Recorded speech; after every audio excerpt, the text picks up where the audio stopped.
ഞാൻ ആദ്യം പ്രസംഗം നടത്തിയത് ഓർമ്മിക്കുക. 7ാം ക്ലാസ്സിൽ വെച്ച് യൂത്ത് ഫെസ്റ്റിവലിന് പ്രസംഗ മത്സരത്തിന് പേര് ഞാനും കൊടുത്തു. എന്നാ പറയണേന്നൊന്നും എനിക്ക് തന്നെ അറിയത്തില്ല. 2 പേരെ വീതം വിളിച്ച് പ്രസംഗ മത്സരത്തിന് സമയം കൊടുക്കും ചിന്തിക്കാനായിട്ട്. അന്ന് പിന്നെ ഗ്രാമമാണോ നല്ലത് പട്ടണമാണോ നല്ലത് എന്ന വിഷയത്തെക്കുറിച്ചായിരുന്നു. ഞാൻ കൂട്ടുകാരനോട് ചോദിച്ചു, എങ്ങനെയാടാ തുടങ്ങണേന്ന് ചോദിച്ചു. തുടങ്ങി കിട്ടിയിട്ട് എന്തെങ്കിലുമൊക്കെ പിന്നെ പറയാലോ. അപ്പോൾ അവനൊരു സൂത്രപ്പണി ഉപയോഗിച്ചു. അവൻ ബുദ്ധിപൂർവ്വം നമ്മളെ കുടുക്കിലാക്കി കളഞ്ഞു.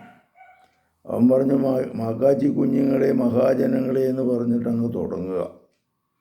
തുടങ്ങിയിട്ട് ബാക്കി നീ അങ്ങോട്ട് പറഞ്ഞു തുടങ്ങിയാൽ മതി എന്ന് പറഞ്ഞു.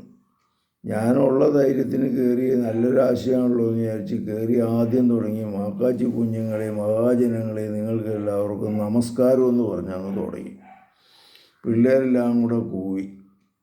എന്തിനു പറയുന്നു, സമ്മാനമൊന്നും കിട്ടിയില്ല എന്ന് മാത്രമല്ല, തിരിച്ചു വന്നപ്പോൾ സാറിൻ്റെ കയ്യിൽ നിന്ന് 2 തല്ലും കിട്ടി. ഏതായാലും ആദ്യത്തെ മണ്ടത്തരം കൊണ്ട് ഞാൻ അവസാനിപ്പിച്ചില്ല.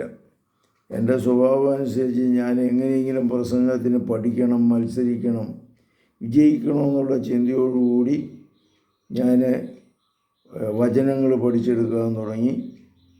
മഹാന്മാരുടെ വാക്യങ്ങൾ പഠിച്ചെടുത്തു, പാട്ടുകൾ പഠിച്ചെടുത്തു. അങ്ങനെ 9ാം ക്ലാസ് ആയി കഴിഞ്ഞപ്പോഴേക്കും സെക്കൻഡ് കിട്ടി.